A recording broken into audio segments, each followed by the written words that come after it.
Kabanata 331. Natigilan si Sarah, pati si Quinay. Hindi nila akalain na sasabihin ni Mark na i-treat niya ang lahat ng tao sa school ng milk tea. Magkano nga ba ang magagastos sa kanya? Huwag mo nang isipin na tumakas. Marami ng estudyante ang pumunta sa City Square, sabi ni Glenda. Nagkibit balikat lang si Mark bilang sagot. Nilinggan ni Glenda si Aaron at sinabing mapang-akit, Aaron, let's go. Napatingin si Aaron kay Mark at nginisyan. Pagkatapos, tumalikod siya at naglakad papunta sa entrance. Siyempre, sinundan siya ng mga fans niya. Lumabas silang lahat. Sarah, ano pang hinihintay mo? Umalis ka na at maghanda ka na. Magiging abala ka ngayon, sabi ni Mark kay Sarah. Ha, nagulat si Sarah. Ibig bang sabihin ni Mark ay iinom ng milk tea ang buong paaralan sa kanyang kafe? Kung lahat sila ay pumunta doon, iyon ay higit sa 10,000 tasa ng milk tea. Mark then said, bakit? Ayaw mo ba? Then, I'll ask the other cafe at the plaza to do it. Dako. Mark, gagawin ko, mabilis na sabi ni Sarah habang hinihila si Mark na ikinagulat niya. Go and do it then, simpleng sabi ni Mark. Pero, nag-aalangan si Sarah. Pero ano? Natatakot ka ba na hindi kita bayaran? Nagtaas ng kilay si Mark at nagtanong. Hindi, kaya lang hindi bukas ang kafe ko ngayon. Diba sabi mo gusto mong isara ko ito ng ilang araw? Hindi pa ito handa. I'm afraid I can't take so many orders, bulong ni Sarah sa kanya. Siyempre, hindi siya natakot na hindi siya babayaran ni Mark. Nag-aalala lang siya na ang mga sangkap ay hindi sapat upang maihatid ang dagat ng mga estudyante. Tiguradong hindi sila sapat. Take your time. It's fine as long as everyone get their share. Nakangiti sa kanya si Mark habang nagsasalita. Naisip niya na ito ay isang magandang exposure para sa plaza at dapat ay ginawa niya ito ng mas maaga. Salamat. Bibigyan kita ng discount, 50% discount or 40%. No, 30% discount will do, sabi ni Sarah. Sa pamamagitan nito, maaari pa rin siyang kumita ng 70% ng kanyang orihinal na presyo. Pagkatapos ng lahat, ang kanyang upa ay libre para sa 1 taon. Higit pa rito, kung ang lahat ng mga mag-aaral ay pumunta doon, iyon ay aabot sa higit sa $100,000. Natigilan si Sarah sa isiping iyon. Hindi na kailangan. Babayaran ko lang ang orihinal na presyo, tinanggihan ni Mark ang kanyang alok dahil hindi siya kapos sa pera. Ito ay hindi kinakailangan para sa kanya upang magbigay ng mga diskwento at ito ay ang kanyang negosyo pagkatapos ng lahat. Salamat. Hindi ko alam ang gagawin ko, bulong ni Sarah at pakiramdam niya ay wala siyang tiwala. Tawagan mo ang iyong pinsan at hilingin sa kanya na pumunta at tumulong, pati na rin ang mga tauhan sa iyong kafe. Hilingin sa kanila na pumunta at tingnan kung mayroon silang mga kaibigan. Tanungin lamang ang ilan sa kanila. Anyway, ang kailangan mo lang gawin ay bayaran mo sila, paalala ni Mark sa kanya kung ano ang mahalaga. Tutulungan din kita, nakangiting dagdag ni Quinay. Salamat, pasasalamat ni Sarah. Pagkatapos noon, pumunta siya at nagmamadaling tumawag. Hindi naniniwala si Charlotte sa simula, ngunit nang malaman niya na ito ang treat ni Mark, nagulat siya. Halika kaagad, Charlotte. Pupunta ako sa kafe ngayon, nagmamadaling sabi ni Sarah. Sa sandaling ito, mayroon pa siyang oras upang maghanda. Tutal hindi pa naman gabi. Magiging abala siya sa gabi. Pagkatapos, binaba niya ang telepono. Mark, pupunta ka ba dyan ngayon? Tanong ni Sarah na may pinanibik. Tiguradong nandoon si Mark kaya nag-walkout silang tatlo. Nakapikit pa rin si Sarah pero hindi siya tinulungan ni Mark. Namula si Sarah at hinawakan ang braso ni Mark. Nagtatanong, tutulungan mo ba ako? Nadama ni Sarah nakikita siya ng hindi bababa sa 70 o 80,000 dolyar sa araw na iyon, na lahat ay sa kagandahang loob ni Mark. Pakiramdam ni Mark ay walang magawa. Kung hindi dahil sa pagkakapyang binti ni Sarah, hindi niya hahayaang hawakan nito ang braso nito. Nakarating na silang tatlo sa entrance ng school. Wow! Kailangang sumakay ng bus ang taong magpapagamot sa buong paaralan ng milk tea. Inihatid ni Glenda ang isang Benz palabas ng parking lot ng school. Nakakatawa ang matipuno niyang katawan sa driver seat. Nang makita niya si Mark at ang dalawa pang babae, sinadya niyang iparada ang Ben sa harap ni Mark para kutsain ito. It's none of your business. I've told you before that his car is not here, naiiritang sabi ni Sarah. Nagpapanggap ka pa ba? Tignan natin kung hanggang kailan ka magtitiis sa gawang ito. Huwag mo nang isipin na tumakas. Kung si Aaron ang magbabayad nito, hahanap ako ng bubugbog sayo. Pumuso ng masama si Glenda at nagmaneho papunta sa City Square. Inaplos ni Mark ang kanyang baba at nakita ang maraming tao na nakatayo sa gate ng paaralan, nag-uusap tungkol sa nangyari. Karamihan sa kanila ay mga freshmen. Nang makita ito, naisip ni Mark na nakamit ng advertisement ang layunin nito. Maya-maya lang ay may ingay ng isang sports car. Ang makina ay umuungal sa pananibik, kotse iyon ni Aaron. Uminto din siya sa harap ni Mark at nakangiting nagtanong, gusto mo bang kunin ang kotse ko? Ang tono niya ay puno ng panunuya. No need, walang ekspresyon si Mark habang sumagot. Gusto ko talagang malaman kung ano ang hitsura ng iyong sports car, panunuya ni Aaron. Hindi ka pa yata nakakapagmaneho ng sports car dati, di ba? Pagkatapos na may nakakaakit pansin na dagindong, pinaandar ni Aaron ang sports car patungo sa City Square. Ang mga estudyante sa hintuan ng bus ay naiinggit at nagulat sa tagpong ito. Nag-aalinlangan sila tungkol kay Mark na gustong i-treat sila ng milk tea, ngunit sumasakay siya ng bus. Gayunpaman, tamad silang magmalasakit. Kung ang ibig sabihin nito ay libreng milk tea, bakit hindi? Maya-maya, dumating na ang bus. Sumakay na si Mark at ang iba pa sa bus. Tiningnan ni Brenda si Mark na nasa bus mula sa kanyang BMW 5 Series. She was expressionless, pero iba ang itsura ni Lena na nakaupo sa tabi niya. She said disdainfully, "What? He doesn't even own a car and yet he wants to treat everyone in the school to milk tea. Kakayanin ba niya? I don't care if he can afford it. He has to pay kasi nangako na siya sa amin," Brenda said. Wala siyang pakialam kaya umalis na siya. Tama. Brenda, tama ka. Malamang wala siya. Napakabongga niya, Helena expressed her opinion. Dahil ang bayarin ay aabot sa higit sa $100,000, naisip niya na si Mark ay dapat na nasa napakahirap na kalagayan. Magtatago ba siya sa ilalim ng kanyang kubrekama at iiyak sa gabi? Siguro. Haha. Hindi nagsalita si Brenda. Paano magiging kwalipikado ang isang walang kabuluhan at mapagpanggap na tao bilang kumpe sa pag-uusap para sa kanya? Hindi siya karapat-dapat. Sumakay sina Mark, Sarah, at Quinay sa bus, at puno ito ng mga tao. Kaya lang protektahan ni Mark si Quinay. Sa bagay, katatapos lang niyang magpalaglag at nanghihina. Gayunpaman, kinuha ni Sarah ang inisyatibo at sumandal sa yakap ni Mark. Hindi nakaimik si Mark sa inasal niya. Bumaba ang tingin niya kay Sarah at nakita niya ang mga suso nito. Hindi maiwasang isipin ni Mark na talagang sexy siya noong araw na iyon. Hindi ka ba natatakot na makita ng iba ang lahat? Tanong ni Mark sa kanya.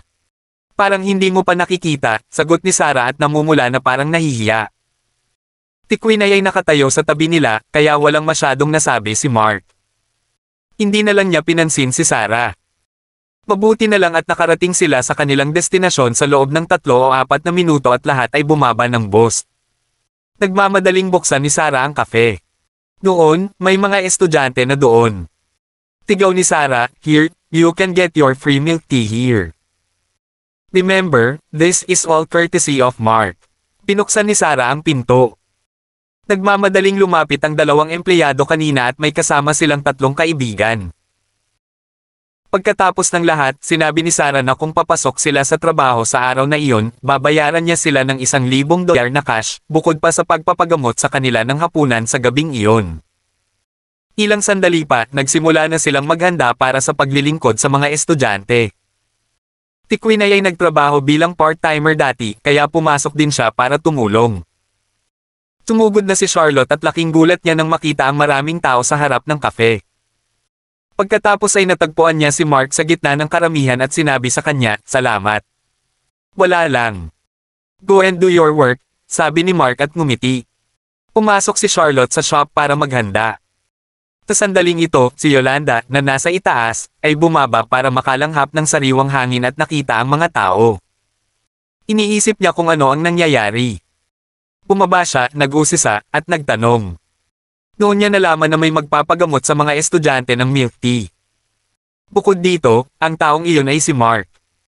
Nang marinig ito, nagulat si Yolanda at nagtaka siya kung ano ang sinusubukan nitong gawin. Gayunpaman, ang mga estudyante ay pawang mga freshmen. Ito ay magandang advertising. Sa pag-iisip na ito, ngumiti si Yolanda at hindi sila inistorbo, ngunit hiniling niya sa mga security guard na pumunta upang mapanatili ang kaayusan. Aaron, gagamutin niya talaga tayo. Pero hindi ako makapaniwala na ang loser girl talaga ang may-ari nitong kafe. Napabuntong hininga si Glenda dahil hindi siya masaya. Dahil kung magpapatuloy ito, aabutin lamang ng 10 o 20,000 dolyar, di ba? Kung tutuusin, mura ang halaga ng milk tea. Tignan natin, sabi ni Aaron. Nainis siya, kaya lumapit siya patingnan kung paano itutuloy ni Mark ang kanyang pagpapanggap. Wala siyang masyadong pakialam sa iba. Okay. Aaron, sabi din ng loser girl na kay Mark ang plaza. I think that's so pretentious. Bagamat pangit ang plaza na ito, dapat ay nagkakahalaga ito ng kahit daang milyong dolyares. Paano ngang isang ordinaryong tao na tulad niya ang nagmamay-ari nito? Not to mention it's someone who does not own a car, patuloy na pagsasalita ni Glenda. She added, sana lumabas ang may-ari ng plaza na ito at sampilan sila. How less are they to claim that the plaza belongs to him? Aaron, why don't you buy this plaza? I'm guessing that $300 million ay sapat na. Itong plaza na to. Kalimutan mo na tong bilhin, hindi ko to tatanggapin kahit ibigay sa akin, pagbibiro ni Aaron. Natagpuan niya ang plaza na hindi maganda ang kinalalagyan at ito ay punong-puno ng mga mababang tao. Kung binili niya ito, mababa ang tingin sa kanya ng kanyang mga kamag-anak at kaibigan. Tama ka, Aaron. This plaza is not worthy of your identity, baliw na sabi ni Glenda. Dati, ang gusto lang niya ay purihin si Aaron na mayaman ang kanyang pamilya, ngunit ang lugar na ito ay talagang napakasama. Hindi niya ito gugustuhin kahit ibigay sa kanya. Anong pinag-uusapan yung dalawa? Tanong ni Yolanda nang marinig niya ang sinabi ni Aaron at Glenda. Tumingin sa kanya si Glenda at kumunat ang noo, anong kinalaman mo? Sa kabilang banda, nagningning ang mga mata ni Aaron nang makita si Yolanda. Sa kanyang mga mata, ang magandang babaeng ito ay hindi gaanong mas masahol kaysa kay Brenda, at mayroon pa itong ugali ng isang mahusay na babaeng negosyante. It has everything to do with me as I'm the manager of this plaza. Galit na galit ako sa sinabi mo. Sagot ni Yolanda. Manager. Haha, good. Nasaan ang amo mo? Palabisin mo siya, nabiyayaan ka ng ating Aaron sa presensya niya, mayabang na sabi ni Glenda. Sigurado siyang mas mayaman ang pamilya ni Aaron kaysa sa amo ng ganoong kaliit na plaza, kaya dapat lumabas ang may-ari para salubungin sila. Kabanata 332. Naisip ni Yolanda na mali ang kanyang narinig. Ano ang sinabi ng babaeng ito? Gusto niya bang lumabas si Mark? At sino ba talaga itong si Aaron? Hindi siya kilala ni Yolanda, ngunit kailangan niyang maging magalang. Sabi niya, bakit mo gustong makita ang amo ko? Bakit? Hindi mo ba naiintindihan ang sinabi ko? Nandito na si Aaron. Aaron Dawson. Hindi mo ba kilala ang pamilya Dawson? Nanunuya si Glenda at nagtaka kung bakit lahat sila ay mga ignorante na bumpkin ng bansa. Ang pamilya Dawson ay medyo kilala sa bansa. Hindi sila masyadong sikat, ngunit sila ay prestihiyoso sa ilang mga sarangan. Paanong naging manager ang babaeng ito nang hindi nabalitaan ang tungkol sa kanila? Napaka-ignorante. Paanong hindi naging lousy ang isang plaza na may ganitong mangmang bilang manager? Hindi naintindihan ni Glenda, at ang mas ikinainis niya ay ang babaeng ito, si Yolanda, ay talagang naglakas loob na tretuhin ang kanyang Prince Charming ng ganito. Anong klaseng hitsura iyon? Hindi ba siya dapat maging boy crazy sa pagtitig niya kay Aaron? Sa wakas ay naintindihan na ni Yolanda nang marinig niyang binanggit ni Glenda ang pamilya Dawson.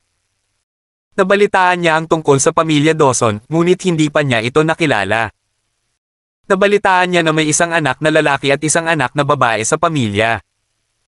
Ang lalaki ay gwapo, at ang babae ay napakaganda. Sa madaling salita, nagkaroon din ng magandang kapatid si Aaron. Hindi interesado si Yolanda sa mga gwapong lalaki. Hindi niya hinusgahan ang isang libro sa pabalat nito, kaya para sa kanya, si Aaron ay isang gwapong lalaki lamang at iyo lang. Sa kabilang banda, pinahahalagahan ni Yolanda ang mga lalaking may kakayahan dahil siya mismo ay may kakayahan.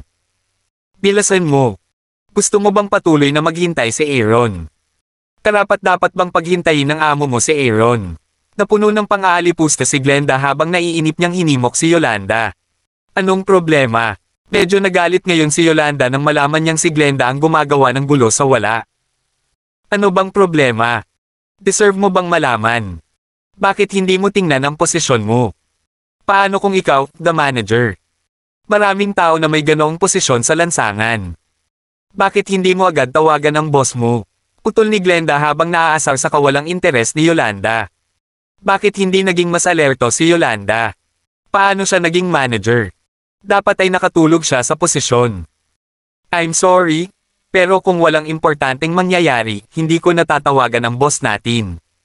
Umiling si Yolanda at naisip na medyo katawa-tawa. Bata pa si Glenda, bakit ba ang bastos niyang magsalita? Nanlilisik si Glenda.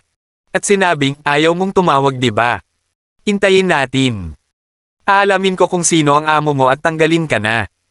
Nagalit siya, at sa gayon, sinimulan niyang tawagan ang kanyang ama para humingi ng tulong.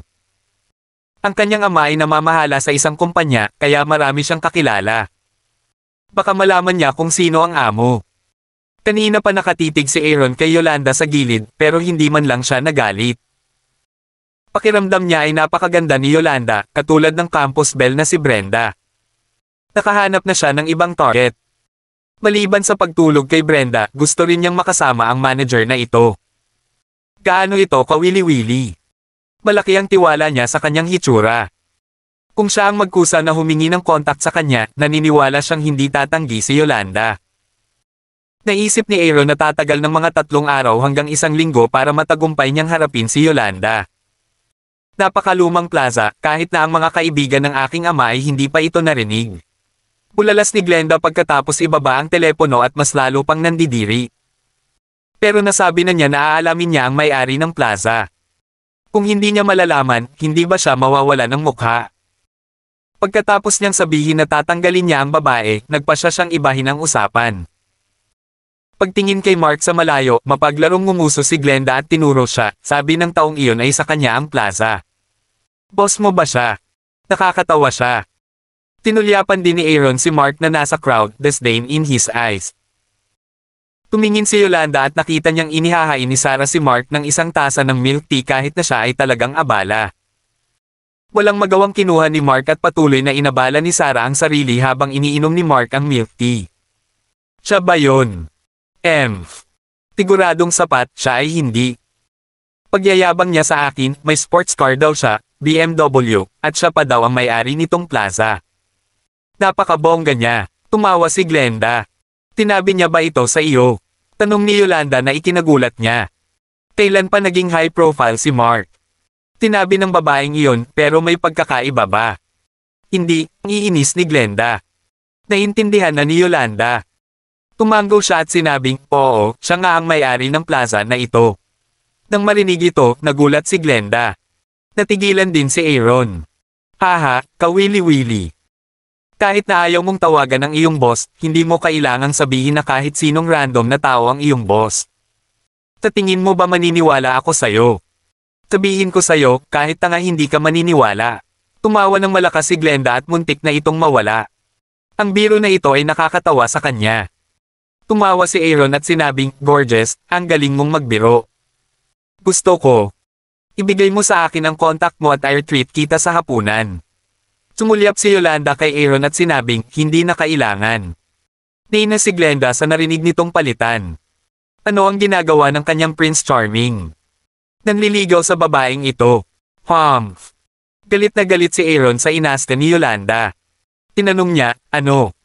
Hiningi kita ng personal, pero ayaw mong ibigay sa akin. Nairita siya dahil 3 beses na siyang tinanggihan sa isang araw. Okay lang kung hindi kayo maniwala. Siya talaga ang may-ari ng plaza, affirmative na sabi ni Yolanda. Hindi nakakatuwa kapag nagkwento ka ng joke. Kung siya ang may-ari ng plaza, bakit hindi siya nagmamay-ari ng sasakyan? Bakit siya nagsusuot ng murang damit? Napakakulit ng may-ari ng plaza mo. Panunuya ni Glenda. Naisip niya na si Mark ay isang mahirap na estudyante habang nagbibihis ito ng malaswa. Anong klaseng biyesit ang may-ari ng plaza? Ngayon, naisip niya na hindi man lang manager si Yolanda, kundi sinungaling. Hoy, miss, huwag magsalita ng walang kaparerekon. Seryosong sabi ni Yolanda. Ikaw ang unang nagsalita ng kalokohan, nanunuyang sabi ni Glenda. Kung siya ang amo, yayain mo siyang lumapit. Tingnan mo siya. Paano siya magiging boss? Gustong magpaliwanag ni Yolanda, ngunit sa sandaling ito, biglang huminto sa gilid ng kalsada ang isang Rolls-Royce at nakatawag ng atensyon ng marami sa mga estudyante. Bulalas nila, wow, ito ay isang Rolls-Royce. Bilis, kumuha ng litrato. Kumuha ng mga larawan. Nagmamadaling kumuha ng litrato ang ilang estudyante. Hindi masama. Ang iyong parisukat ay talagang nakaakit ng isang big shot sa isang Rolls-Royce, sabi ni Glenda. Ang kanyang ama ay may Rolls-Royce din, ngunit ang mga taong nagmamayari nito ay hinding-hindi makakarating sa gayong karumal-dumal na plaza. Tumingin din si Aaron at ngumuso, that should be your boss. Dahil nakaparada ang sasakyan sa tabi ng kalsada sa tabi ng plaza, natitiyak niyang pag-aari iyon ng may-ari ng plaza. Hindi inaasahan na ang amo ng naturang maliit na plaza ang nagmaneho ng ganoong karangyang sasakyan. Iniisip ni Aaron kung binili ba ito ng utang para ipakita. Hindi namin yun boss. Gaya nga ng sabi ko, ang tinuro niya kanina ay ang boss namin. Umiling si Yolanda pero nakita niya ang plaka. Sure enough, pagbukas ng pinto ng kotse, may lumabas. Babae. Bettina. Sa tingin mo naniniwala ako dyan. Panunuya ni Aaron. Dagdag pa ni Glenda, kung hindi ka ang boss, dapat customer siya. Bakit hindi mo siya puntahan at batiin? Napaisip tuloy si Glenda sa sarili, mas maganda pa ang pagluhod bilang pagbati. Hindi naman yun kailangan. Hindi natin siya boss, pero nandito siya para makipagkita sa boss natin, paliwanag ni Yolanda. Lalong tumindi ang pangungutya sa mukha ni Glenda at ni Aaron. Hinahanap ba ng babaeng nagmaneho ng Rolls-Royce ang may-ari ng plaza? Gayunpaman, hindi nagtagal ay natarante sila nang lumakad si Bettina sa karamihan at magalang na lumapit sa isang tao. At ang taong iyon ay si Mark. Nagkatinginan silang dalawa na nagtataka. Paano ito magiging posible?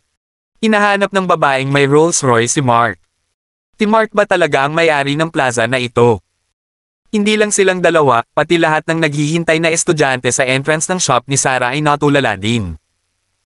Ang ilan sa kanilang mga panga ay malapit nang tumama sa lupa. Kailan naging kaya ni Mark? Bakit siya hinahanap ng ganoong babae? Biglang tumahimik ang maingay na plaza dahil sa Rolls-Royce. Hindi nagtagal, nagsimulang mag-usap ang mga estudyante tungkol dito. Hinahanap ng babaeng ito si Mark. Nagkamali ba ako? Hindi ka nagkakamali. Dapat bulag ang babaeng ito kung talagang hinahanap niya si Mark. Paanong ang isang babaeng ganyan ay parang talo? Sa tingin ko ay misteryoso si Mark. Kayang-kaya niyang i-treat ng milk tea ang lahat ng estudyante sa university, baka mayaman siya nang hindi natin nalalaman. Ang mga mag-aaral ay nagpahayag ng kanilang mga opinyon. May nagulat, may nangungutya, may naiinggit, at may iba't ibang reaksyon. Driver ba ang babaeng ito? Nagmamaneho ba siya ng kotse ng kanyang amo para magpakitang gilas? Tinubukan ni Glenda ng mga tuwiran. Matagal niya itong pinag-isipan, ngunit hindi pa rin siya naniniwala na si Mark ang may-ari ng plaza. Napatingin si Yolanda sa kanya. Siya ba talaga ang may-ari ng plaza? Kumunat ang noo ni Aaron.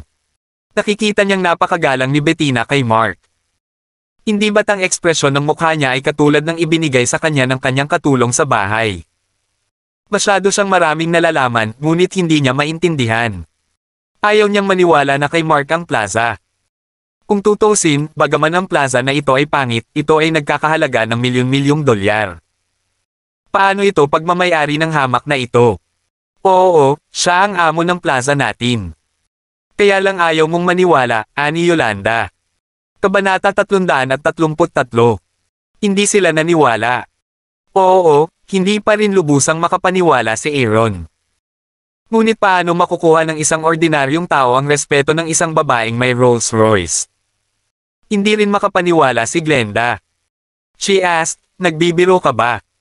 Siya ba talaga ang may-ari nitong plaza? Ang isang taong nagmamay-ari ng plaza na ganito ang laki ay dapat na nagkakahalaga ng higit sa $100 milyong. Ito ay magiging mas kahanga-hanga kung siya ay isang mag-aaral sa kolehiyo. Nag-aaral pa siya pero nagmamay-ari siya ng ganoon kamahal na ari-arian. Iilan lang ang mga pamilya sa buong bansa na kayang gawin iyon, di ba? Gaano kaya kay Aman si Mark? Yes. As I've said before, he is our boss.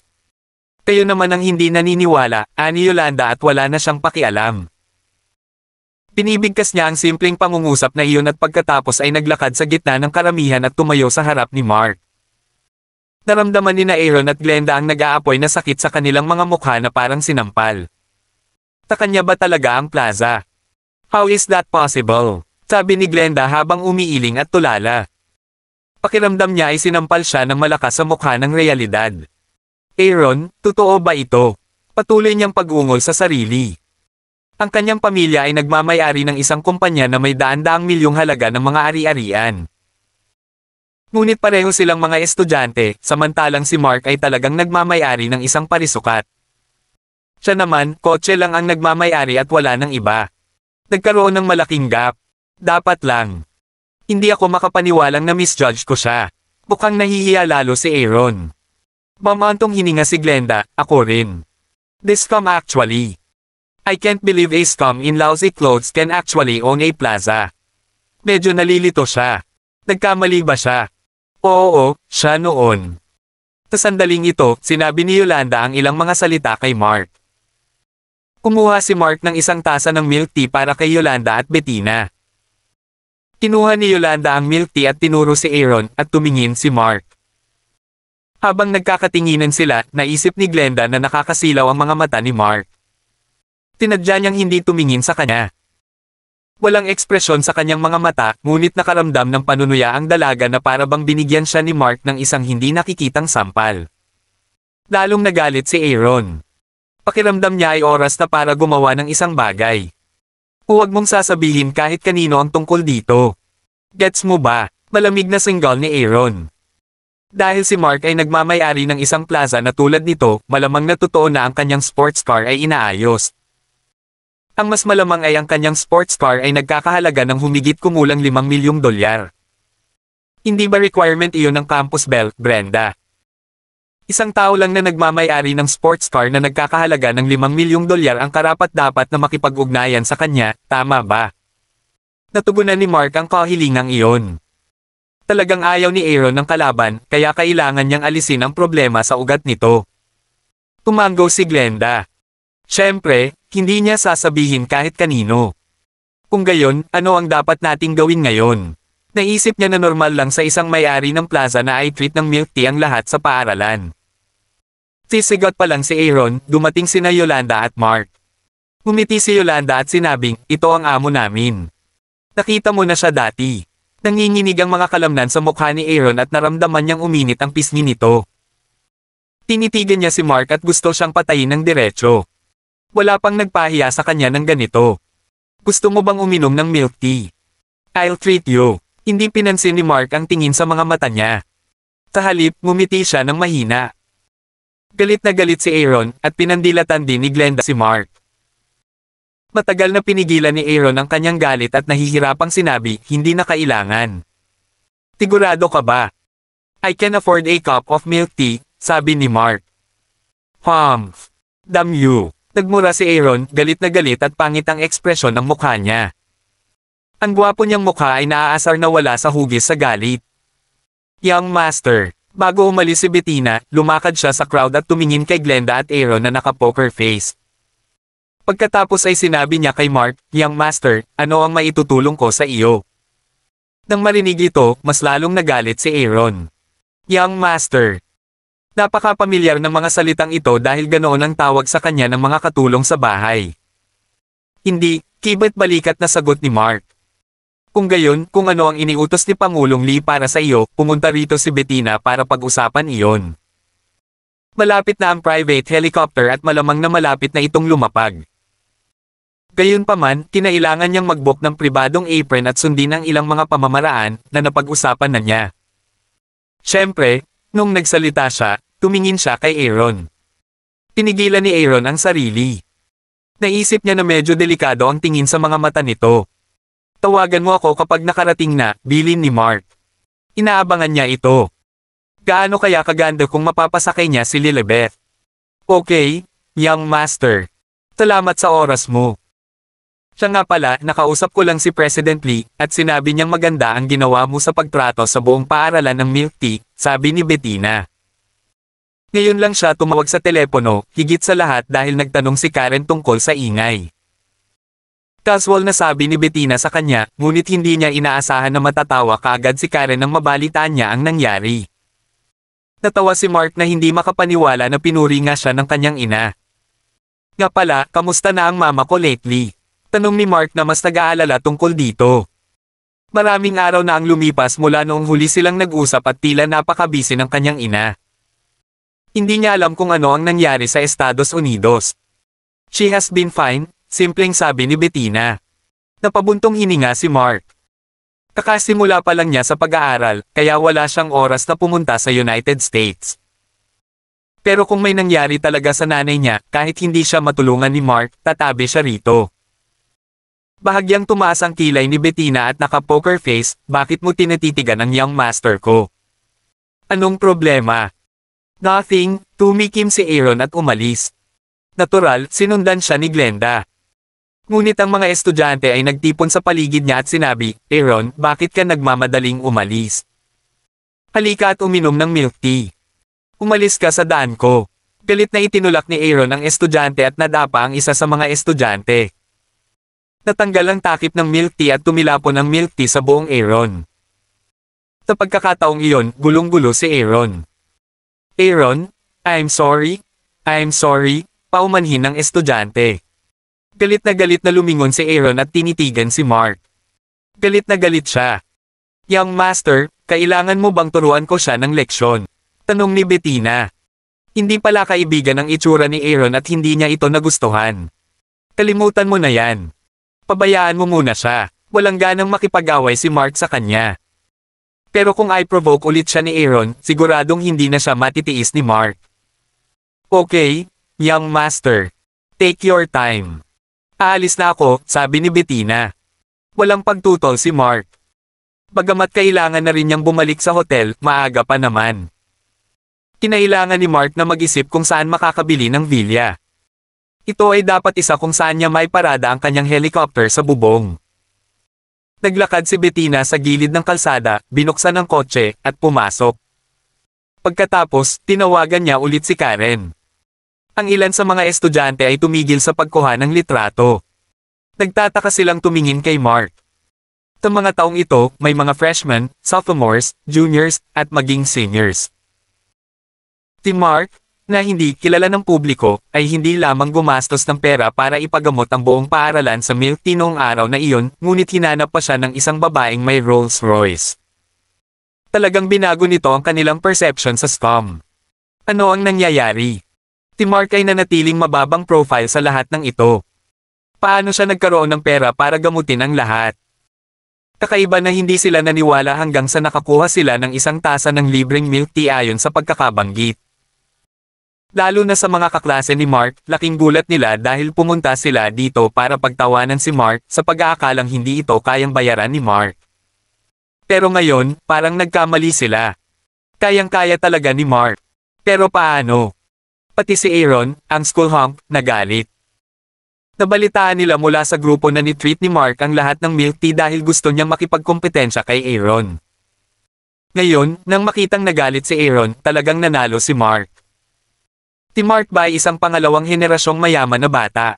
Bulong ng kaklase ni Mark sa sarili. Kung hindi, walang ibang paliwanag. Hindi lang ang milk tea party, kundi ang babaeng nagmaneho ng Rolls Royce para hanapin siya. Mayroon bang mas magandang paliwanag kaysa sa kanya na nanggaling sa isang mayamang pamilya? Imposible naman yun, di ba? Kawawa naman si Mark dati. Ang ibang mga estudyante ay in denial. Sabi ng isa pang estudyante, mahirap at mapagpanggap si Mark, lalo na sa mahaba niyang buhok at mga damit na wala sa gamit. Paano siya magiging second generation rich kid? Sa palagay ko, imposible. Tama. Who knows, Baka nakapulot siya ng pera sa lupa kung saan. That must be it. Napakaswerte niya. Last time, nakakita siya ng napakalaking pera, tapos ngayon nakahanap pa siya. Nako, inggit na inggit ako. Habang nagsasalita sila, inggit na inggit sila. Nais din nilang maging matagumpay tulad ni Mark, ngunit wala silang lakas. Pagkatapos ng lahat, hindi nila naisip na mayroon silang sapat na swerte upang makahanap ng malaking halaga ng pera ng paulit-ulit, hindi katulad ni Mark. Kabanata 334. Anyway, akala ng mga kaklase ni Mark ay swerte lang si Mark. Parang wala man lang siyang karisma na maging mayaman, lahat iyon ay salamat sa kanyang swerte. Napakaswerte niya na lagi ng pinapangarap ng mga tao, at labis na naiinggit ang lahat. Napabuntong hininga sila at naisip, inalis ba ni Mark ang lahat ng swerte nila? Paano na lang siya palagi ang nakakaharap ng pera? Napabuntong hininga sila habang naghihintay ng libreng milk tea sa pila. Sarah, bibili ba si Mark ng milk tea on credit? Tanong ng kaklase ni Sarah. What the fuck? Pera lang ang meron kay Mark, bakit kailangan niyang bumili ng credit? Puno ba ng kalokohan ang isip mo? Nagmura si Sarah sa inis. Masaya siyang nagtatrabaho, ngunit ang tanong na iyon ay inis sa kanya. Gayunpaman, dati siyang katulad nila. Nakakabaliw ang mga sinabi ni Sarah. Hoy, Sarah, hindi ba ikaw ang pinamababa ang tingin kay Mark? Bakit mo siya kinakausap ngayon? That's so unusual. Nahulog ka ba sa kanya? Malungkot na sabi ng isa niyang kaklase. Bagamat imposible, alam ng lahat sa klase na naging gold digger si Sarah. Si Mark ay hindi isang mayamang tao. Ang dahilan kung bakit niya ito tinatrato ng milk tea ay dahil maswerte siyang nakahanap ng pera. Ngunit walang sino man ang palaging magiging maswerte. Sino ang nakakaalam na maaari niyang gastusin ang lahat ng pera na mayroon siya pagkatapos makuha ang lahat sa paaralan ng isang tasa ng milk tea bawat isa? Namula agad si Sarah, kumuha siya ng 2 cup ng milk tea at inabot sa mga kaklase niya. Tigaw ni Sarah, next please, get lost, you are blocking the way. Nagkatinginan ng mga estudyanteng iyon na nagtataka. Ibig sabihin may gusto siya kay Mark. Anong maganda kay Mark? Imposible naman. Malamang dahil wala ng oras si Sarah para sagutin sila. Bagamat hindi si Sarah ang pinakamagandang babae sa paaralan, maganda ang kanyang pangangatawan. Makukuha niya ang sino mang lalaki na gusto niya. Bakit si Mark ang pinili niya? Ito ay hindi magkaroon ng kahulugan sa lahat. Napadaan si Brenda sa plaza at nakita niya ang maraming estudyante. Maliban sa mga nakapila, lahat ay may hawak na isang tasa ng milk tea. Iniisip niya kung binili ba talaga ni Mark ang lahat ng isang tasa ng milk tea. Talagang kinasusuklaman niya ang mga taong nabubuhay ng higit sa kanilang makakaya. Wow! Ito ay isang Rolls Royce. Ulalas ni Ellen nang mapansin ang sasakyan habang nandoon pa rin si Brina. Nakita iyon ni Brenda at sinabi niya, ano ang napakaganda nito? Pag-aari yata ito ng amo ng plaza. Ano ang kinalaman nito sa iba? Tinadya ni Brenda na sumulyap kay Mark sa karamihan, na nagpapahiwatig na hindi niya akalain na may kinalaman ang sasakyan kay Mark. Para naman sa amo ng plaza, mapagpanggap lang si Mark at nagdala ng maraming customer sa plaza. Maaaring iniisip ng amo na ang mga taong tulad ni Mark ay isa lamang walang kwenta sa natitirang bahagi ng kanilang buhay. Totoo yon. Nga pala, Brenda, kung may taong may Rolls Royce na humingi ng WhatsApp mo, bibigyan mo ba? Tanong ni Helena na naiinggit. Oo, ngunit hindi siya maaaring mas matanda sa 35 taong gulang, sagot ni Brenda. Mayroon siyang sariling mga pamantayan. Ngunit ang mga taong ipinanganak na may pilak na kutsara lamang ang kayang bumili ng Rolls Royce sa edad na ito, sabi ni Helena at nakita niya si Aaron, na nagmamaneho. Nandyan si Aaron, sabi ni Helena. Tumingin si Brenda at nakita niyang may inirereklamo si Aaron. Noon lang, nakita rin ni Aaron ang sasakyan ni Brenda. Nakapagpalit na siya ng damit sa sasakyan. Hindi na kailangang sabihin, pumunta siya kay Brenda. Dahil gumagabi na ay naisip niya na baka may pagkakataon na makakasabay siya ng hapunan ni Brenda. Kung pwede sana ang hapunan, baka may iba din. Haha, na-excite na siya sa pag-iisip pa lang. Itinaway ni Aaron ang kamay niya. Kumunat ang noo ni Brenda at nag-aalangan na tumigil. Pagkatapos ay ibinaba ang bintana. What a coincidence, ngumit si Aaron sa kanyang usual chivalrous way. Walang ekspresyon ang mukha ni Brenda habang mahinang sumagot. Tanong ni Helena, hoy, yung lalaking yun, si Chad. O si Mark. Nagbayad ba talaga siya ng bill para gamutin lahat? Ito ay humigit kumulang $100,000. Sumasakit siguro siya. Yes, kibat balikat ni Aaron. Kinagat ni Helena ang kanyang mga labi at sinabing, siguro nababalisa siya. Napaka-pretentious na lalaki. Naiinis ako sa mga katulad niya. Ako rin. Kilala niya pala ang may-ari ng kafe. Malamang nagbayad siya on credit, ani Aaron. Oh, really? I'm speechless. Wala siyang kakayahan, walang pera. Ngayon, binibili pa niya ng credit ang milk tea para sa lahat para lang magmukhang kahanga-hanga. Nako, naaawa ako sa magiging girlfriend niya. Nagulat si Helena at nagpatuloy siya, Brenda, sa tingin mo tama ba ako? Wala talaga akong masasabi para sa ganoong tao. Puno ng paghamak ang mga mata ni Brenda. Naisip niya na sinusubukan ni Mark na gumawa ng kalokohan sa kanyang sarili at tinatrito ang lahat ng gatas na tsaa. Hindi niya inaasahan na si Mark ay nagbabayad ng pautang. Iyon ay lampas sa kanyang pagkaunawa sa kawalang hiyaan. Humisi si Aaron sa kanyang puso. Tinadya niya iyon dahil kung hindi, makukuha ni Mark ang WhatsApp ni Brenda.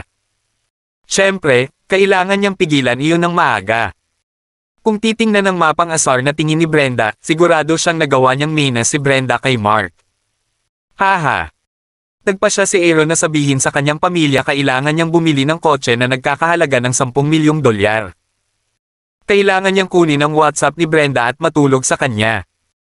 Sa oras na malaman ni Brenda ang kakayahan ni Mark, matutulog na sana sila kahit na nalaman ni Brenda na matutugunan ni Mark ang kanyang mga pamantayan, kaya ano? Uli na sana. Ayos lang na si Mark ang pumalit, ngunit bago iyon, kailangan muna siyang kunin ni Aaron. Halos matawa ng malakas si Aaron sa isiping ito. Paying on credit, that's hilarious. I feel sorry for his family.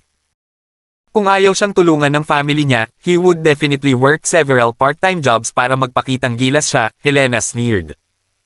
Stop it, sabi ni Brenda habang umiiling. Paano karapat-dapat ang gayong tao na maging paksa ng pag-uusap? Nga pala, Brenda, i-add mo ako sa WhatsApp. Bibili ako ng bagong kotse sa susunod na linggo, Ferrari. Dapat sumama ka sa akin at pumili para sa akin. Ang mga babae ay may posibilidad na magkaroon ng magandang panlasa, lalo na ang isang magandang babaeng katulad mo, bahagyang ngumiti si Aaron habang nagsasalita. Sobrang inggit ni Helena. Bakit hindi niya siya idinagdag sa WhatsApp, ngunit si Brenda lang? Tumingin si Brenda kay Aaron at nagtanong, may mga ilang modelo ng Ferrari. Alin ang gusto mo? Basta more than $5 million ang halaga. Ang ideal type ko is yung nagkakahalaga ng more than $10 million, Aaron said. Maaari siyang pumili ng isang customized na modelo na may ganoong presyo. Ngumiti si Brenda at kinuha ang kanyang phone. Binuksan niya ang WhatsApp at sinabing, add my number. Medyo pamilyar ako sa Ferrari. Thank you. Give me a few more days. I'll take you to see the car by next week, masayang sabi ni Aaron. Pagkatapos niyang idagdag siya sa WhatsApp, sinabi ni Brenda, I'll get going. Okay, by the way, let's have supper together. I know. Bago pa matapos si Aaron ay nag-drive na si Brenda. Kumunat ang noo ni Aaron at sinabi sa sarili, ilang araw na lang. Kapag nakakuha ako ng bagong sasakyan, matutulog na ako sa iyo. Haha, Mark, pagkatapos ko. Tumingin muli si Aaron kay Mark sa karamihan at tumawa ng masama. Pagkatapos ay bumalik siya sa kotse at tinawagan ang kanyang ina sa telepono, humihingi ng pera. Mark, aakyat na ako sa taas, may kalahating tasa ng milk tea si Yolanada at sinabing. May kailangan pa siyang harapin na may kinalaman sa piraso ng lupang iyon na binili nila. Okay. By the way, you should get yourself a car. It will be more convenient, sabi ni Mark. Pakiramdam niya ay pabalik-balik si Yolanda sa pamamagitan ng pampublikong sasakyan. Ito ay hindi komportable, kaya nagpasya siyang bilhan siya ng kotse. Sa ganitong paraan, magiging mas produktibo at mahusay din siya sa trabaho. Kung tutusin, ayon sa ulat ni Yolanda, kumpirmado na ang pagbili ng lupa. Si Yolanda ay may mataas na kahusayan sa trabaho, at kaya, ang pagbili sa kanya ng kotse ay kinakailangan. Ha! Nagulat si Yolanda. Bibilhan ba siya Mark ng kotse? Mabilis siyang tumanggi, salamat pero sa ngayon na lang ako sasakay. Tiit ni Mark, no, you will be the general manager of my company in future. You will be the representative of the company, so you must have a flashy car. How about this? You can go online and have a look at the models una at pumili ng anumang mga kotse na nagkakahalaga ng humigit kumulang $5 milyong. Akala ni Mark ay para ito sa imahe ng kumpanya. Ang talentong tulad ni Yolanda ay dapat bigyan ng magandang sasakyan. Ngunit, syempre, ang kotse na iyon ay pag-aari ng kumpanya. Natigilan si Yolanda at sinabi niyang hindi masyadong mahal. Hindi niya inaasahan na sasabihin iyon ni Mark. Mga $5 milyong. Gaano karangya ang sasakyan? Ang kanyang pamilya ay nagmamay-ari ng isang kotse na tulad nito bago ang kanilang bangkarota, ngunit hindi niya ito kinuha ng mahabang panahon. Mark said with resoluteness, "You're not allowed to say no. Mabuti pang tumingin ka muna online. Next week, we'll go to see it together. Bibili na rin ako ng sasakyan. Mayroon siyang sports car na pag-aari ng hotel na pag-aari ni Karen, kaya mas mabuting bumili siya ng isa." Naisip niya na halos pareho lang ang budget. Mas mabuting sumama kay Yolanda. Dapat ay mainam na bumili ng 2 kotse sa parehong oras. Kabanata 335. Bahagyang naantig si Yolanda sa mabait na kilos ni Mark. Nagbigay siya ng ilang $1 milyong sa kanyang pamilya noon, at ngayon gusto niyang bumili ng kotse para sa kanya. Napakasarap ng pakiramdam niya na maging boss niya si Mark. Alright, it's decided. Dapat maghanap ka muna online, sabi ni Mark. Okay, thank you. Hindi na tumanggi si Yolanda dahil seryoso na si Mark. Malalaman niya mula sa mga mata ni Mark. Tungkulin ko yan bilang boss mo, sabi ni Mark nang matapat niyang iniisip na iyon ang dapat niyang gawin. Ito ay para sa imahe ng kanyang kumpanya sa isang banda, sa kabilang banda, ito ay para sa isang personal na dahilan. Isang magandang sasakyan lang ang makakapantay sa personalidad ni Yolanda at sa kanyang karisma bilang isang campus belle at isang malakas na babae. Cool na kotse at ang kanyang kagandahan, ito ay tulad ng isang perpektong tugma at isa ring standard. Aakyat na ako ngayon, sabi ni Yolanda. Tumango siya. Okay. Dapat may hapunan tayo mamaya. Naisip ni Mark na malamang mga 10:00 ay isasara na nina Sarah at Quinay ang tindahan dahil malabong isang gabi lang ay pupunta dito ang lahat ng estudyante sa uni. Bersedad.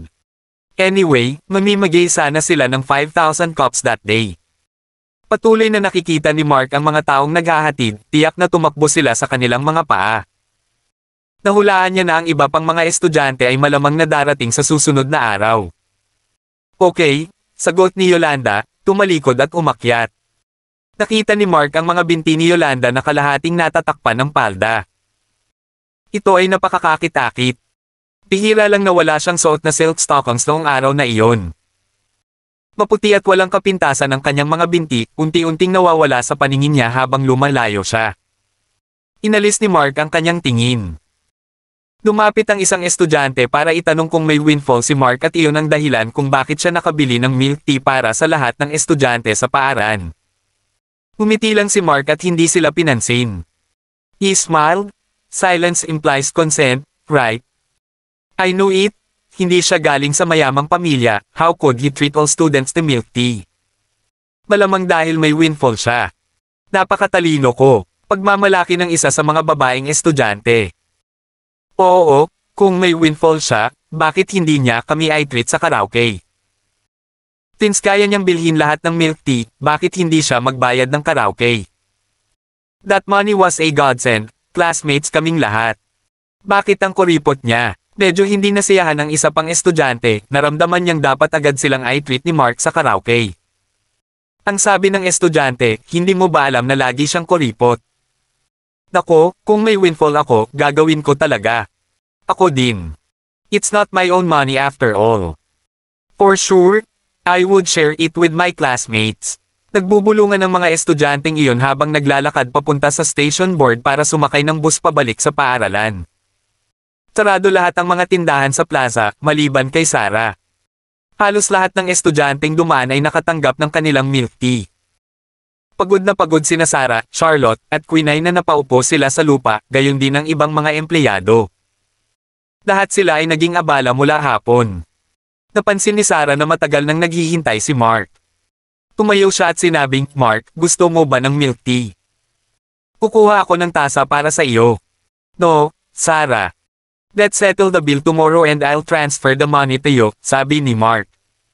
"Okay," tumango si Sarah. "Kung gayon, kumain tayo ng hapunan." Nagugutom na rin si Mark kaya sabi niya oo. Sarah was excited and she urged, "Isara muna natin ang shop bago umalis." "Oo nga pala, masarap ba ang milk tea na ginawa ko?" Inaabangan ni Sarah ang sagot niya. Akala ni Mark ay katamtaman, medyo puro lang. Anyway, mas maganda ito kaysa sa ibang mga kafe. Natuwa si Sarah sa narinig at sinabi niya, "I'll bring you a cup of milk tea tomorrow." Pagkatapos nito, nagpunta siya upang isara ang kafe. Walang magawa si Mark at tumawag siya kay Yolanda. Hindi nagtagal ay bumaba si Yolanda at isinara na ni Sarah at ng iba pa ang kafe. Lahat ay nag-iisip tungkol sa kanilang hapunan. Sa katunayan, medyo napunit si Mark dahil siya lang ang lalaki sa grupo. Si Yolanda ang pinakamaganda sa kanila. Si Sarah ang may pinakamagandang hugis ng katawan at pinakakakit-akit, habang si Quinay ang pinakawalang muwang. Kakit-akit si Charlotte sa kanyang payat na figure. Anyway, mayroon silang sariling mga merito, ngunit walang dapat isipin. Nagpasya si Sarah na kumain ng pizza. Walang pagtutol si Mark, sumunod lang siya sa kanila. Hindi naman masyadong malayo ang lugar. Gayunpaman, maraming lalaki ang sumusulyap sa kanya habang papunta doon. Bulong ng ilan sa kanila, "This guy must be exhausted tonight. So many beautiful girls around him." Nagkunwaring hindi narinig ni Mark ang sinabi nila at umupo sa restaurant. May barbecue stall din sa tabi nito. Lumapit si Mark at nag-order. Sabay kumain ang lahat hanggang hating gabi at busog silang lahat. Nagpunta si Mark upang bayaran ang bill, ngunit pinigilan siya ni Sarah, "Ito ay sa akin, kumita ako ngayon." Nagkibit balikat si Mark at hinayaan siya. Si Sarah ay nagbayad ng bill habang ang iba pang mga empleyado ay bumalik upang magpahinga. Naiwan lang sa gilid ng kalsada sina Sarah, Yolanda, Charlotte, at Quinay. Kinaumagahan kinailangan pang gumising ng maaga si Yolanda kaya nauna siyang umalis. Nakatira siya sa isang lugar malapit sa plaza. Dahil kailangan pang bumalik ni Mark sa hotel ni Karen. Pumara siya ng taxi para pauwiin si Quinay, baka sakaling may mabangga itong masasamang tao na isinasaalang-alang ang mahinang kalusugan nito. Pinara ni Mark ang sasakyan at pinasakay si Quinay. Nakagatang labi, lumapit si Sarah at sinabing, "Mark, bakit ang aga mong bumalik? May klase ako bukas. I'll send Quinay back and go back to my place to sleep." "You should go back and rest din," sagot ni Mark at pumasok na sa sasakyan. Pagkatapos ay umalis na ang sasakyan. Kinagat ni Sarah ang kanyang mga labi at napabuntong hininga, "Babalik ka ba sa iyong lugar pagkatapos pauwiin si Quinay? Malamang sa Quinays ka magpapalipas ng gabi." Sa totoo lang, naisip ni Sarah na gustong mamasyal ni Mark, hindi siya tatanggi, pati si Charlotte. Tutal, nagplano sila na magkaroon ng threesome ng idroga niya si Mark sa huling pagkakataon. "Anong sabi mo, Sarah?" tanong ni Charlotte. "Wala lang. Charlotte, uwi na tayo." "I am so exhausted," napakunot ng noo si Sarah at sinabing. Pagkatapos noon ay sabay silang umuwi. Pag-uwi ni Sarah, nagpadala siya ng mensahe kay Mark, ang baller, sa WhatsApp, at tinanong siya kung nakauwi na siya. Nag-scroll siya sa history ng chat at nakita niya ang mga hubad na larawang ipinadala niya kay Mark. Namula siya dahil marami sila. Hindi niya alam kung nakita ito ni Mark kamakailan. Maya-maya, hindi pa rin nagre-reply si Mark. Medyo nadismaya si Sarah, napabuntong hininga siya, "Wag mo akong papansinin. May ginagawa ka siguro sa bahay ni Quinay." "Mark, paano mo magagawa yun? Mas pinili mo si Quinay kesa kami ni Charlotte. Mas magaling pa ba si Quinay sa atin?" Napatigil sa pag-iisip si Sarah. Nilagay niya ang phone niya sa ilalim ng unan at natulog. Matapos masiguradong umakyat si Quinay, gumaan ang loob ni Mark. Sa katunayan, hindi sinasadya ni Mark na ipadala si Quinay sa itaas. Gayunpaman, Sa sandaling naisip niya kung ano ang nangyari sa pagitan nila, magiging isang malaking problema kung pareho silang hindi makapagpigil sa kanilang sarili at gumawa muli ng isang bagay sa itaas. Kaya naman, pinigilan niya ang sarili. I have to control myself, sabi ni Mark sa sarili at nakahinga ng maluwag. Dahil nakatanggap siya ng mensahe sa WhatsApp, binuksan niya at nakitang galing iyon kay Sarah. Hindi ito pinansin ni Mark ngunit subconsciously tumingin muli sa mga hubad na larawan ni Sarah, ang ganoong hugis ng katawan ay talagang mahirap hanapin. Ito ay maaari lamang ilarawan bilang gaano kasarap maging bata. Nakahanda nang bumalik si Mark sa kanyang taxi. Maya-maya lang ay may pumasok na sasakyan mula sa gate ng neighborhood. Ito ay kotse ni Brenda, ang campus belle. Nagustuhan niya ang kapaligiran doon, kaya nagpasya siyang bumili ng isang unit at doon tumira. Maaaring manatili siya ng ilang oras at bumili ng bahay. Sa bagay, 3 o 4 na taon pa siya sa kolehiyo. Madali para sa kanya na makarating sa lugar na ito kung tutuusin. Pumasok siya. Pagkatapos ay parada ang sasakyan, lumabas sila ni Helena. Bakit natin siya nasagasaan ulit? Hindi natuwa si Helena nang makita niya si Mark. Ilang beses na ba niya itong nakita sa araw na iyon? Isa itong pribadong tirahan, at ang inuupahan ay humigit kumulang $2,000 sa isang buwan. Nagrente ba siya ng bahay dito? Kaya ba niyang umupa ng bahay? Hindi nilinggan ni Brenda si Mark. Sa mga mata niya, walang kwenta at mapagpanggap si Mark. Gusto niyang tanungin si Mark kung kanino niya pinapakita dahil wala naman itong kakayahan. Hindi pa nakikita ni Mark ang mga babae noon, kaya napatingin siya sa kanila at handa nang umalis. Hindi napigilan ni Helena na tanungin siya, nangungupahan ka ba ng bahay dito? Naramdaman niya na kung gayon, kailangan nilang umalis kaagad. Hindi niya gustong tumira sa parehong lugar na tulad ng isang mapagpanggap na tao. Gaano kadiri iyon? Hindi, umiling si Mark. Nagtataka siya kung bakit siya kakausapin ng dalaga. Kilala niya ba siya? Mga estudyante ba sila sa kanyang paaralan? Kung tutuusin, mukhang bata pa sila. Kung ganoon, bakit ka pumunta dito? Tanong ulit ni Helena nang hindi ka nais-nais. It's none of your business, simpleng sabi ni Mark habang nalilito sa mga tanong nito. Why is it not our business? We're the residents here. Humph! What's wrong with the security guards at the entrance? Sobrang taas ng rent pero kusa pa nilang pinapasok ang mga tao. Do they think that this is a market? Humuso si Helena, at nagpakita rin ng panunuya si Brenda. Kung si Mark ay hindi umupo ng bahay doon, hindi siya pinapayagang pumunta sa hinaharap.